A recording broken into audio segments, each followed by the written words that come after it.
355. Anne Berest. Podcast de Chanel. À l'Opéra de Paris. Creativity.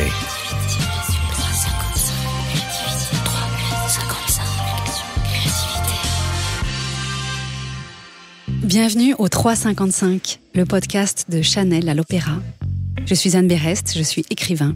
Je me trouve à l'Opéra Garnier qui bruisse du lancement de sa nouvelle saison. Chanel et la danse, c'est une longue histoire. Une histoire intimement liée à la modernité de Gabrielle Chanel. Car c'est dans la danse que Gabrielle a puisé des correspondances avec ses conceptions nouvelles du corps, du mouvement. Au fond, une certaine idée de la liberté. Que signifie danser aujourd'hui ? Que dit le corps de notre époque ? Comment exprime-t-il sa modernité ? Ces questions autour de la créativité, je suis allée les poser à des personnalités qui ont tout un lien avec la danse. Chorégraphes, danseurs ou actrices. 355, le podcast de Chanel. Welcome and hello, Keira Knightley. I'm really happy. 355. Bonjour Keira Knightley, je suis très heureuse de vous rencontrer. Vous êtes une grande actrice, reconnue dans le monde entier, plusieurs fois nommée aux Oscars. Je crois savoir que la danse tient un rôle très important dans votre travail, et en particulier dans votre dernier film, Colette. Qu'est-ce qui vous attire chez Colette ? Simplement la force de cette femme. Vous savez, je m'intéresse toujours aux gens qui cassent les codes pour inventer leur propre vie. Je pense que le monde ne lui convenait pas. Donc elle a creusé un trou dedans pour y créer sa propre vie. Et je trouve ça très inspirant. Auteur du début du XXe siècle, Colette était une femme puissante, très forte. Et vous nous avez dit que vous êtes particulièrement attirée par ce genre de rôle de femme forte. Je voudrais simplement faire un petit clin d'œil parce que le prénom de Colette, Gabrielle, était aussi celui de Mademoiselle Chanel. Gabrielle, oui. Oui. Colette aimait particulièrement danser, c'était important pour elle. Et est-ce que vous pouvez justement nous parler des scènes de danse dans le film ? Oui, il devait y en avoir plus. La première fois que j'ai rencontré Dominique West, c'était dans un cours de polka. Et on a été si pitoyable que la scène a été retirée du film. Il devait y avoir une scène de mariage où ils discutaient tout en dansant la polka, et on n'y arrivait tout simplement pas. Il y a 2 autres scènes de danse dans le film que nous avons mieux réussies. La première, c'était... je ne me souviens plus du nom. Je rêve d'Égypte, un spectacle que Colette a vraiment donné au Moulin Rouge et qui se termine en baiser lesbien avec son amante de l'époque, la marquise de Belleboeuf. Ça a provoqué une émeute dans le Moulin Rouge. Il y a toujours une plaque consacrée à cet événement si vous vous baladez dans Montmartre. Le spectacle a été définitivement arrêté. Donc l'une des danses que je devais faire, c'est celle-ci, qui est vaguement basée sur Metropolis, un film silencieux des années 20. C'est une drôle de danse, un peu saccadée, une danse qui se remarque. Et comme je ne suis pas danseuse, ce que je peux faire en tant qu'actrice, c'est incarner quelqu'un qui danse sur scène. Il faut faire attention au mouvement. Je sentais qu'en faisant des tonnes, je m'en sortirais mieux que dans une danse un peu plus classique, que je n'arriverais en aucun cas à reproduire. Mon corps ne pouvait pas le faire. Donc oui, c'était intéressant. Je ne vais pas dire amusant, mais intéressant, oui.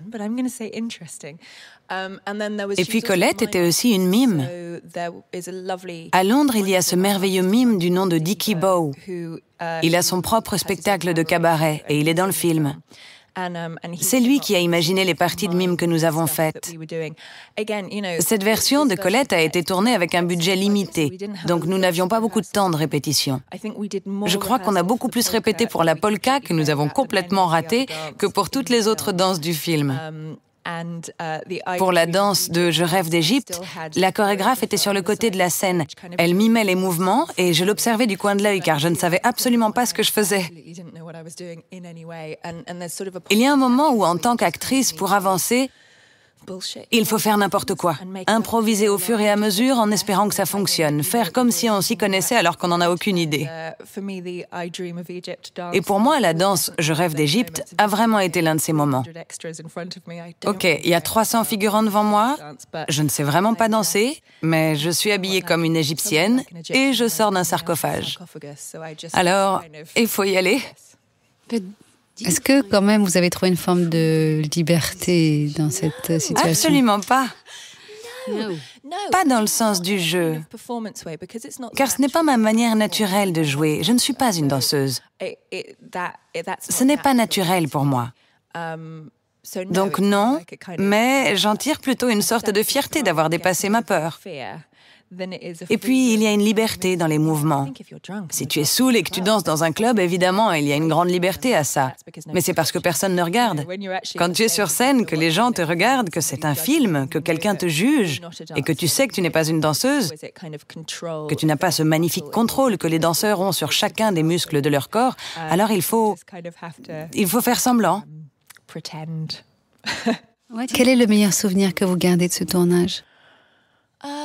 Mon meilleur souvenir, l'opportunité d'incarner quelqu'un qui a enfreint toutes les règles et vécu sa vie comme elle l'entendait. Ça ne veut pas dire qu'elle était une sainte, elle ne l'était pas.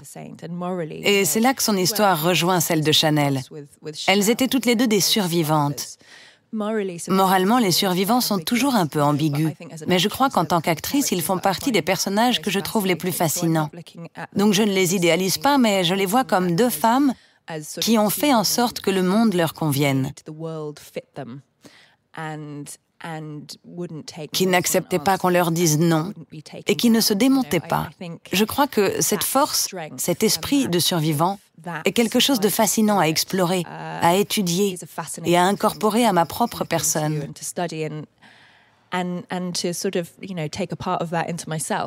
J'aimerais être un peu plus comme ça. Ce fut l'opportunité de se mettre à la place de quelqu'un de grand, et elle était grande, Colette, littéralement. Et c'était très intéressant. Est-ce que c'est la première fois que vous interprétez un écrivain? Je crois que oui. Oui, c'est la première fois que je jouais une écrivaine. Je crois, oui. Vous avez préparé ce rôle d'une façon particulière?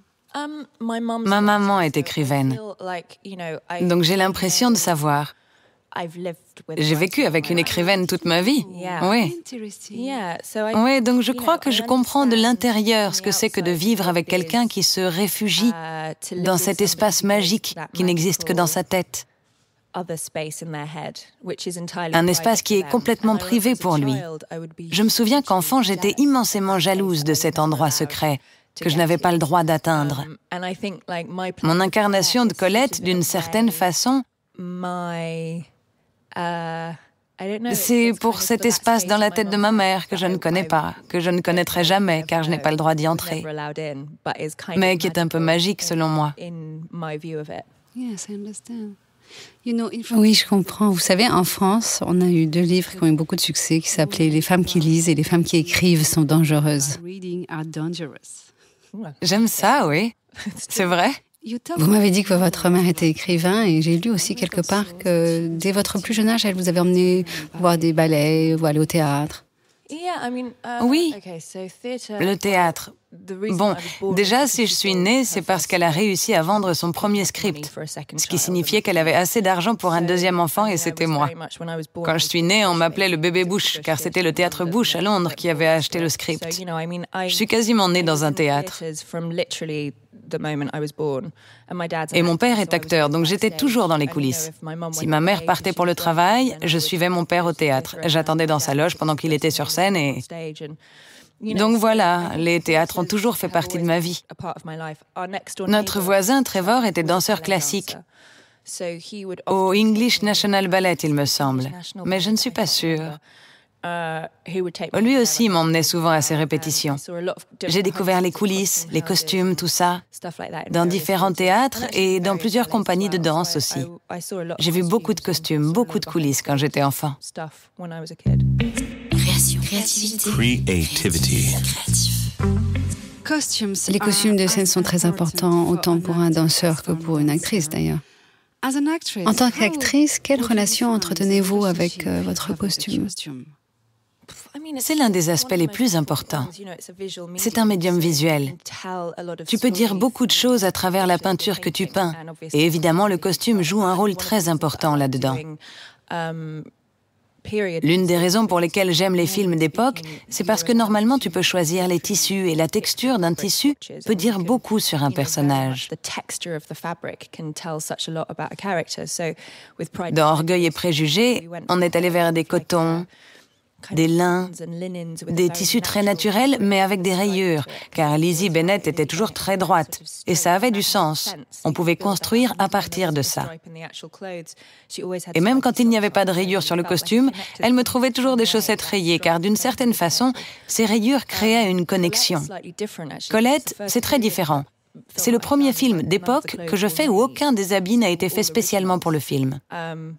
Ce ne sont que des vêtements originaux, en partie pour des raisons de budget, mais aussi parce que il y a cette scène dans le film où elle a du dentifrice sur sa robe et elle essaye de l'enlever, et le réalisateur voulait vraiment que le tissu ait l'air usé, déjà porté. Ce qui n'est pas possible avec un tissu neuf. Il voulait les taches de sueur, tout ça. C'était intéressant de travailler avec des habits qui ont 100 ans. Intéressant en termes de mouvement notamment. On avait plein d'idées de mouvements et finalement je ne pouvais pas les faire car le dos des costumes se déchirait tout d'un coup et il fallait les réparer. Mais ils ont cette qualité de l'ancien. Ils n'ont pas du tout l'air moderne. La qualité du tissu n'est pas la même qu'aujourd'hui. Et ça donne un aspect particulier à l'image. Dans votre carrière d'actrice, vous avez souvent été amenée à danser. Je pense particulièrement à cette scène célèbre du bal d'Anna Karénine. Quels souvenirs gardez-vous de cette scène? Comment vous vous êtes préparée pour la tourner? Celle-là était difficile, en effet. C'était chorégraphié par l'incroyable chorégraphe Sidi Larbi Cherkaoui. Il n'avait encore jamais travaillé avec des acteurs qui ne savaient pas danser. Il a commencé par se dire « Oh, waouh, comment va-t-on s'y prendre ?» Et moi, je l'ai regardé en lui demandant « Mais comment je vais faire ça ?» Et on a trouvé un juste milieu.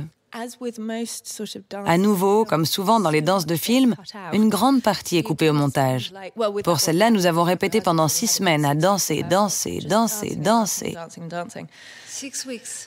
Peut-être que j'exagère, mais ça m'a semblé très long. Et au final, les 3/4 ne sont même pas dans le film. Probablement car je ne suis pas danseuse, donc je ne m'en sors pas si bien que ça. C'était intéressant de travailler avec des danseurs, car ils expriment des émotions avec leur corps. Et ce n'est pas comme ça que je vois le monde. C'est un exercice intéressant que de trouver à s'exprimer à travers le mouvement, ce que je ne fais pas habituellement.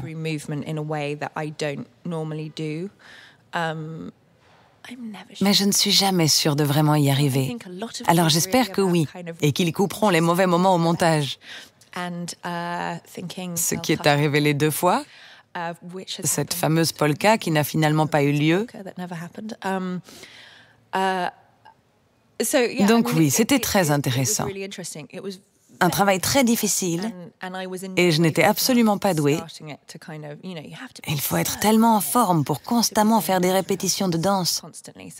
Je pense à tous les danseurs classiques, à tous ces entraînements, ce soin du corps, cette discipline nécessaire pour être un danseur professionnel. C'est herculéen. Je suis très contente de ne pas avoir à faire ça.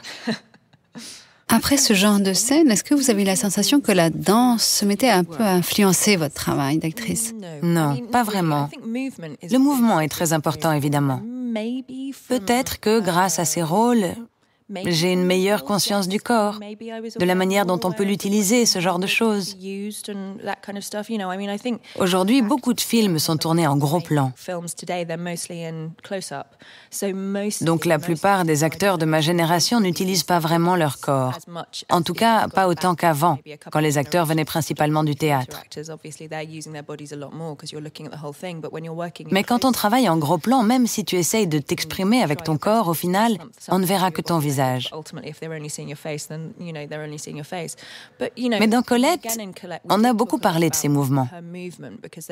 Il y a une question d'âge. Le film commence à ses 19 ans et se termine à ses 34. On l'observe en train de devenir elle-même et tout ça se passe dans le corps. À 19 ans, elle n'est pas sûre d'elle, pas sûre du monde dans lequel elle évolue. Et puis à 34, elle est sortie de l'ombre de cet homme, elle a pris le contrôle. C'est un glissement. Également, beaucoup de gens ont décrit l'androgynie de Colette, son côté homme-femme. Physiquement, les femmes ont tendance à s'excuser de la place qu'elles prennent. Regardez, mes jambes sont croisées, les vôtres aussi. Nous nous cachons. Alors qu'un homme a les jambes écartées, occupe l'espace. J'ai beaucoup joué avec ça. Quand le personnage de Colette se déploie, elle prend de plus en plus de place. Elle devient plus ouverte, plus détendue. Elle s'excuse moins. Ça, c'était très intéressant dans l'incarnation du personnage. Très intéressant. Chanel s'est particulièrement intéressée à la notion de mouvement et de la liberté du mouvement.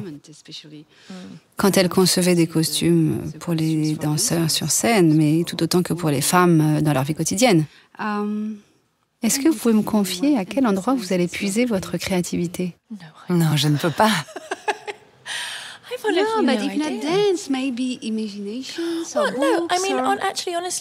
Honnêtement, si je vois quelque chose d'inspirant, ça peut être la danse, ça peut être n'importe quoi d'autre. Un morceau de musique, une peinture, un livre. On apprécie ceux qui peuvent exprimer leur paysage émotionnel. Peu importe le médium, s'ils le font bien, ça peut parler à n'importe qui. Je